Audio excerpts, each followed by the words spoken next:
était une fois, dans un royaume lointain, 4 mousquetaires dévoués au service du roi.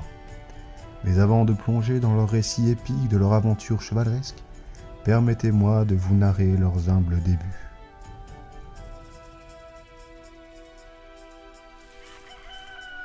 C'était au cœur d'un petit village niché dans la campagne française que résidaient 4 amis inséparables, Corentin, Pierre-Louis, Antoine et Ambroise. Dès leur plus tendre enfance, ils partageaient un rêve commun, celui de devenir des mousquetaires au service du roi. Leur journée était remplie d'entraînement à l'épée, d'équitation et de rêveries sur les futurs exploits héroïques qui les attendaient. À mesure qu'ils grandissaient, leur détermination à réaliser ce rêve devenait de plus en plus forte. Leurs compétences à l'épée surpassaient toutes celles de la région, et leur loyauté mutuelle ne faisait que renforcer leur fraternité. Ils étaient prêts à tout sacrifier pour atteindre leur objectif, laissant derrière eux une enfance marquée par l'aspiration à devenir des défenseurs du royaume.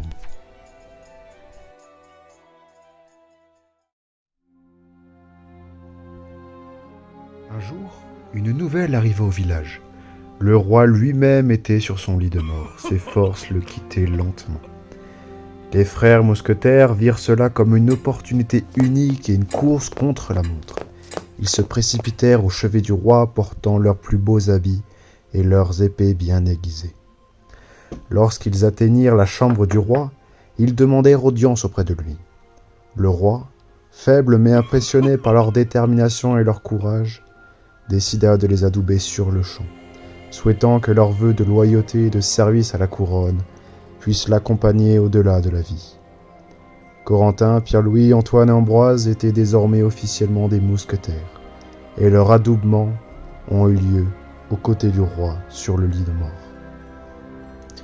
Ce moment solennel marqua non seulement le début de leurs aventures en tant que mousquetaires, mais aussi le transfert de la confiance du roi en eux pour protéger le royaume en son absence. Ils étaient honorés d'avoir été choisis par le roi lui-même et étaient déterminés à accomplir leur mission avec encore plus de dévouement, sachant que c'était le dernier souhait de leur roi mourant.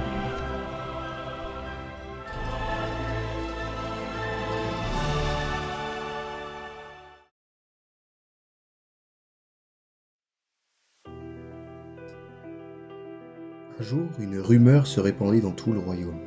Une île mystérieuse située au large des côtes était censée abriter un trésor légendaire. On disait que ce trésor renfermait des richesses inimaginables et des artefacts d'une grande valeur historique. Le roi décida d'en envoyer ses mousquetaires les plus courageux et dignes de confiance pour enquêter sur cette île et récupérer le trésor, si tant est qu'il existe. Corentin, Pierre-Louis, Antoine et Ambroise furent choisis pour cette mission périlleuse, en raison de leur loyauté, de leur habileté au combat et de leur dévouement envers le roi. Ils étaient honorés d'avoir été sélectionnés et se préparèrent rapidement pour leur nouvelle quête. Ils s'embarquèrent sur un navire royal spécialement équipé pour l'expédition vers l'île mystérieuse. Le voyage en mer fut difficile, marqué par des tempêtes violentes et des défis imprévisibles. Mais nos 4 mousquetaires demeurèrent résolus et solidaires, leur fraternité étant leur plus grande force.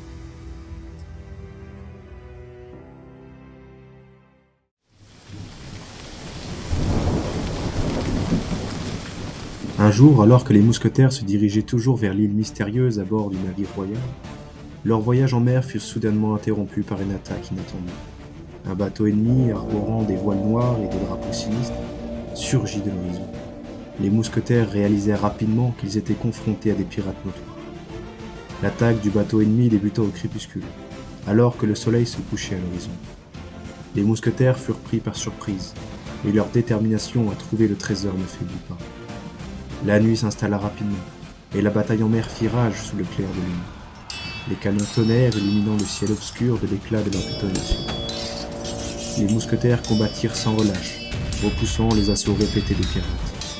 Les échanges d'arbalètes créèrent des éclairs fugaces dans l'obscurité, tandis que les épées scintillaient à la lueur de la nuit. Les heures s'écoulèrent, mais les mousquetaires tinrent bon. Leur détermination inébranlable les animait. Ils savaient que la nuit ne durerait pas éternellement, et ils étaient prêts à tout pour protéger leur navire et atteindre leur destination.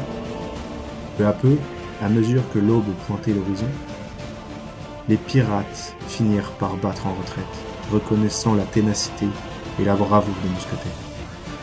La nuit entière avait été marquée par cette lutte acharnée, mais les mousquetaires étaient sortis victorieux, renforçant encore davantage leur résolution à poursuivre leur quête vers l'île mystérieuse.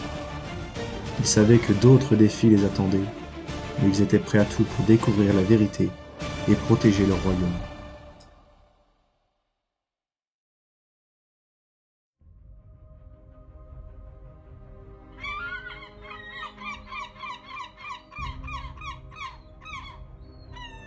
Lorsqu'ils atteignirent enfin l'île, un spectacle époustouflant s'offrit à leurs yeux ébahis. Un paysage paradisiaque s'étendait devant eux, avec des plages de sable fin bordées par des eaux cristallines d'un bleu azur. Des palmiers majestueux se balançaient doucement sous la brise légère, offrant un abri aux oiseaux tropicaux aux couleurs chatoyantes. Pendant leur exploration, ils furent émerveillés par les anciennes ruines qui se dressaient majestueusement au cœur de l'île, témoins silencieux d'un passé mystérieux. Les sculptures détaillées et les bas-reliefs racontaient des histoires oubliées, évoquant un sentiment de fascination et de respect pour ceux qui les avaient construites.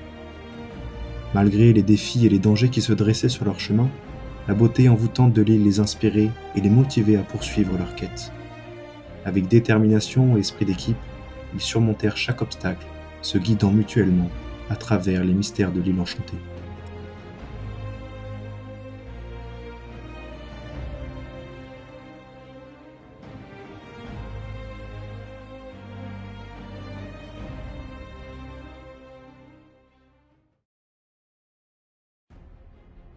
Alors qu'ils poursuivaient leur exploration à travers l'île, les mousquetaires tombèrent sur une découverte remarquable.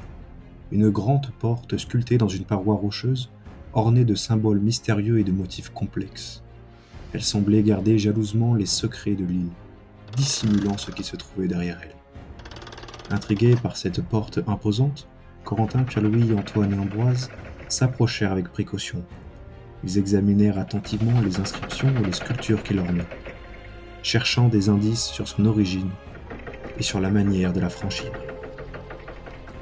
Après plusieurs tentatives et beaucoup de réflexions pour ouvrir cette porte, ils réussirent enfin à déverrouiller son mécanisme. Avec un grincement lent mais majestueux, la porte s'ouvrit devant eux, révélant un passage sombre et mystérieux qui semblait descendre profondément dans les entrailles de l'île. Guidés par leur curiosité et leur désir de découvrir ce qui se cachait derrière cette porte mystérieuse, les mousquetaires s'engagèrent courageusement dans le passage obscur, se préparant à affronter les défis et les énigmes qui les attendaient de l'autre côté. À mesure qu'ils avançaient dans le passage obscur, une lueur faible et vacillante apparut au loin, illuminant progressivement leur chemin.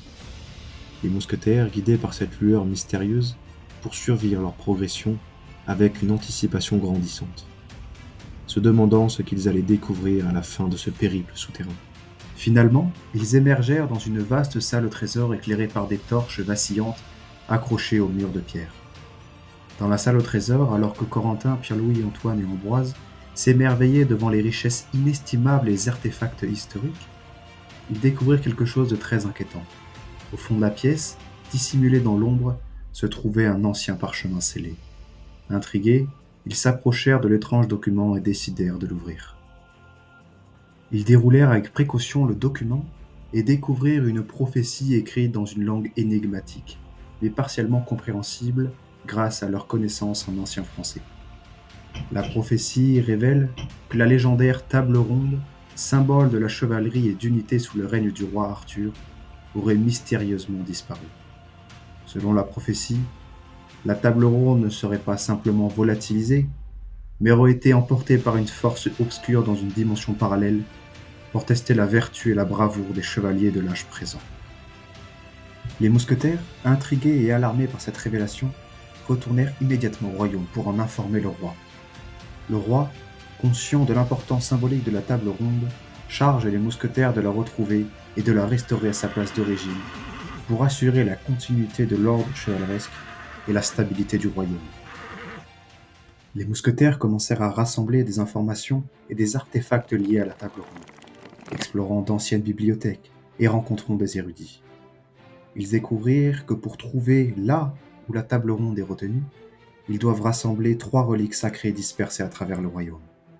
L'épée d'Excalibur, le miroir de Merlin et le calice de la foi. Ils se lancèrent donc dans une quête épique, sillonnant le royaume à la recherche de ces reliques légendaires. Sur plusieurs mois, leurs périls les menèrent à affronter des défis toujours plus grandioses et chevaleresques.